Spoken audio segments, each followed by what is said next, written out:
نحمده ونصلي على رسوله الكريم أما بعد فأعوذ بالله من الشيطان الرجيم بسم الله الرحمن الرحيم وأذان من الله ورسوله صدق الله العظيم۔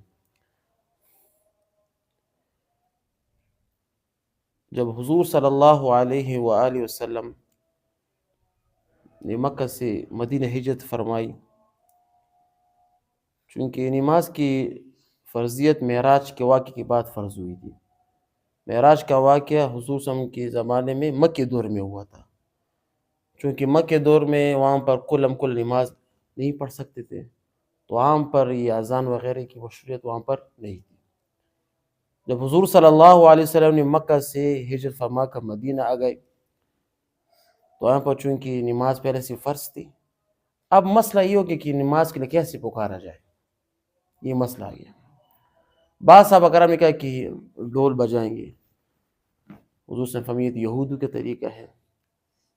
بعض نے کہا کہ ایک اونچی جگہ پر آگ جلائیں گے نماز کے وقت، یہ بھی صحیح طریقہ نہیں تھا۔ بعض نے کہا کہ ایک آدمی نماز سے کھڑا ہوگا کہ الصلاۃ جامعۃ الصلاۃ قائمین نعرے لگائے گا۔ بعض نے یہ مشق کہ ایک پہاڑ پر چڑھ کر نعرے لگائیں گے۔ مسئلہ یہ ہو کہ کسی مسئلے پر اتفاق نہیں ہوا صحابہ کرام کو۔ سب صحابہ کرام بڑے خفا تھے کہ اتنا بڑا مسئلہ ہے، ابھی اس کا حل نہیں آ رہا۔ حضور صلی اللہ علیہ وسلم کو بھی پتہ نہیں تھا۔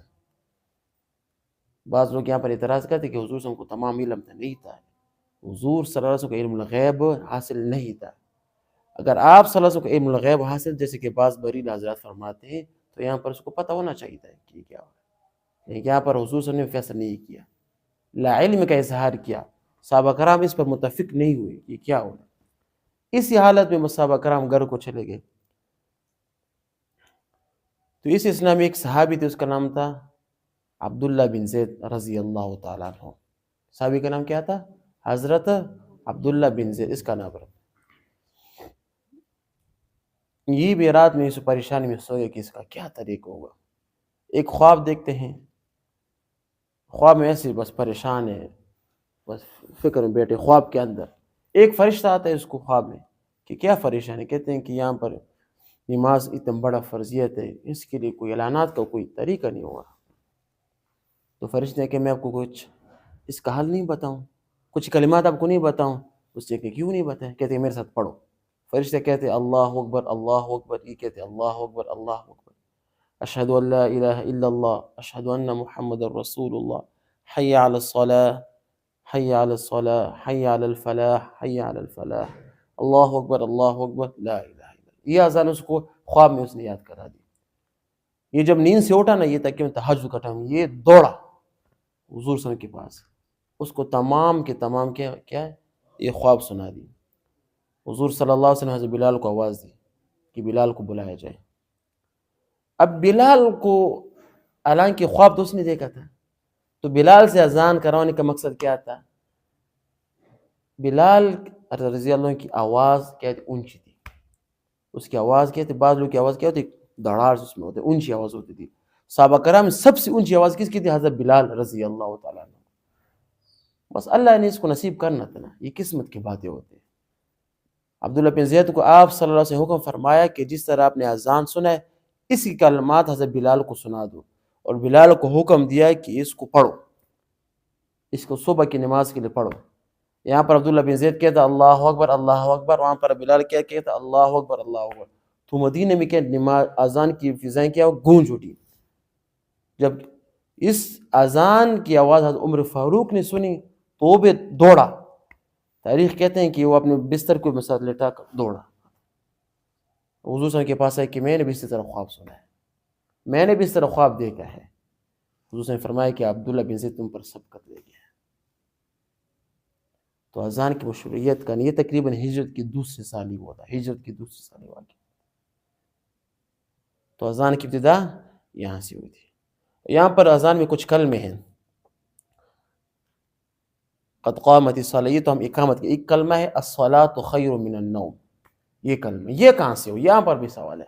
آپ سے کوئی پوچھے کہ الصلاۃ خیر من النوم، یہ تو پہلے اسلام یہ کلمہ نہیں تھا۔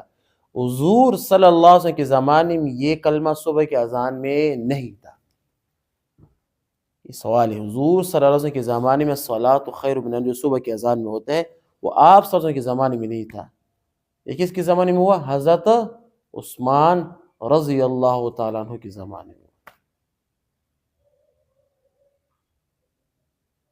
حدیث میں آتا ہے کہ ما انا علیہ واصحابی، کہ میرے عمل بھی آپ کے لیے سنت ہے اور جن پر میرے خلفائے راشدین نے عمل کرے وہ بھی تمہارے لیے سنت ہے۔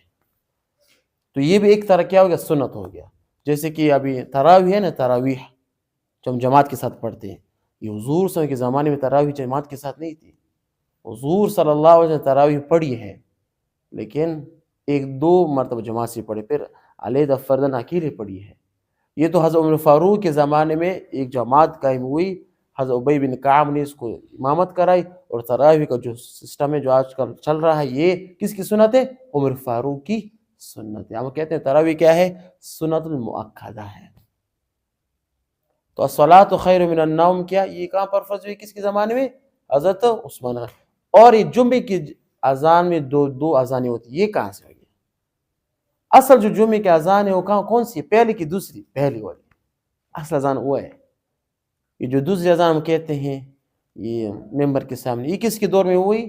یہ حضرت عثمان رضی اللہ عنہ کے دور میں، یہ بھی وہاں پر سنت جاری ہو گیا۔ اصل جمعے کی اذان کون سی ہے؟ پہلی کی دوسری؟ پہلی والی ہے۔ کون سی اذان ہے؟ پہلی والی ہے۔ دوسری اذان جو ہے نا یہ تو حضرت عثمان غنی رضی اللہ عنہ کے دور میں کیا ہوئی تھی؟ مشروع ہوئی تھی۔ تو یہ کچھ اذان کی تاریخ تھی۔ ہمیں بھی چاہیے تاریخ سے اپنے آپ کو کیا کریں، اپنے آپ کو بہراور کریں، اپنے آپ کو آگاہ کریں، تاکہ کوئی کل آپ سے پوچھے کہ اذان کی تاریخ مجھے بتاؤ، تو یہ تو ہمیں معلوم ہونا چاہیے نا، ٹھیک ہے نا۔ وآخر دعوانا ان الحمد للہ رب العالمین۔